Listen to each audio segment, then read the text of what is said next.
Oke, mari kita bahas sesuatu yang kayaknya kita semua pernah dengar deh. Janji-janji manis program pemerintah. Kesejahteraan bakal naik, lingkungan jadi lebih baik, pokoknya semua jadi positif. Tapi pertanyaannya, seberapa sering sih janji itu beneran jadi nyata?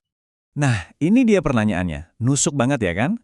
Di satu sisi, kita tuh berharap banget program-program ini bakal bawa perubahan bagus. Tapi di sisi lain, aduh, rasa frustrasinya itu loh. Udah kayak teman akrab, lihat proyek mangkrak, dengar dana yang hilang. Kita semua tahu kan rasanya. Dan gambaran ini, wah pas banget. Kiri kanan, beda dunia. Sebelah sini janjinya muluk-muluk. Kesejahteraan publik, perbaikan komunitas, perubahan positif. Keren banget kedengerannya. Tapi, lihat sebelahnya. Realitanya, proyek mangkrak, dana amblas, dan yang paling parah, kebutuhan kita semua ya tetap aja nggak terpenuhi. Oke, sekarang kita masuk ke bagian pertama. Kita coba bedah bareng-bareng ya. Kenapa sih bisa ada jurang yang dalam banget antara janji manis di awal sama kenyataan pahit di akhir? Jadi gini, menurut sumber yang kita bedah, masalahnya tuh seringkali bukan di idenya. Idenya biasanya bagus loh, mau bantu masyarakat, siapa sih yang nggak setuju? Nah, biang keroknya itu ada di eksekusinya, di pelaksanaannya. Disinilah titik kritisnya, tempat di mana niat baik seringkali cuma jadi niat doang. Nah, sekarang yuk kita coba jadi detektif. Kita bakal bongkar 3 akar masalah utama kenapa program-program yang niatnya bagus ini ujung-ujungnya malah gagal total di lapangan. Penyebab pertama, dan ini fundamental banget, programnya diluncurkan tanpa survei yang mendalam. Jadi nggak ada yang benar-benar paham apa sih kebutuhan warga di situ. Ibaratnya nih, kita kasih resep obat batuk buat orang yang sakit kepala. Ya nggak nyambung kan? Coba bayangin, ada program pelatihan pertanian canggih, tapi dikasihnya ke komunitas nelayan. Niatnya sih oke, tapi ya salah sasaran total. Mubazir. Oke, lanjut ke penyebab kedua. Dan yang ini, wah, ini racunnya.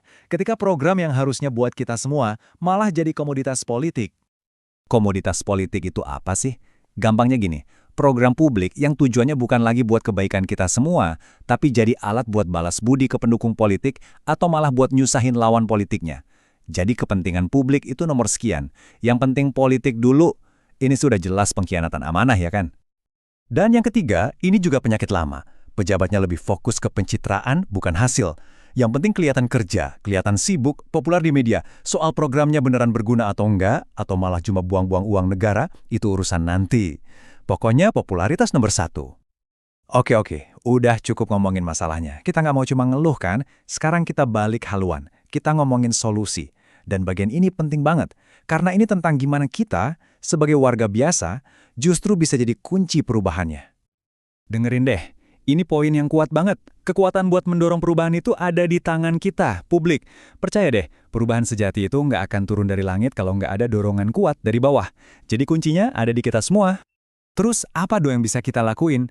Nah, ada 3 langkah konkret nih. 1. Tuntut depolitisasi. Maksudnya, program itu harus buat rakyat. Titik, bukan buat mainan politik. 2. Desak riset yang benar. Jangan asal bikin program. Pastiin dulu programnya emang sesuai sama kebutuhan kita di lapangan. Dan 3, ini yang paling krusial, tegakkan pengawasan yang ketat. Kita harus bisa lihat uang pajak kita dipakai buat apa aja, secara transparan. Dan kutipan dari Evensius Soekardi ini ngena banget. Perlu ada tenaga penyuluh dan sistem monitoring yang efektif. Tanpa ada orang yang beneran turun ke lapangan dan sistem pengawasan yang jalan, program sebagus apapun ya cuma bakal jadi tumpukan kertas. Eksekusi itu butuh pengawasan. Itu kuncinya. Oke, jadi kita sampai di bagian akhir nih. Kalau semua langkah tadi kita jalankan bareng-bareng, kita bisa loh ngebayangin masa depan yang lebih baik. Masa depan di mana kita, sebagai warga, aktif mengawasi dan jadi kekuatan utama yang bikin program-program itu beneran sukses. Terus apa untungnya kalau kita aktif? Dampaknya gede banget loh. Tingkat kegagalan program bisa ditekan, uang kita nggak bakal sia-sia. Janji-janji manis itu akhirnya berubah jadi sesuatu yang nyata, yang bisa kita rasakan. Dan yang paling keren, bakal tumbuh budaya akuntabilitas. Pemerintah jadi benar-benar bertanggung jawab ke kita. Jadi, kalau mau ditarik satu benang merah, intinya cuma satu kata, akuntabilitas. Titik. Karena dengan akuntabilitas, uang yang tadinya rawan jadi bancakan atau terbuang percuma bisa berubah jadi kesejahteraan nyata buat kita semua. Jadi, bola ada di tangan kita sekarang. Pertanyaan terakhirnya bukan buat orang lain, tapi buat kita semua.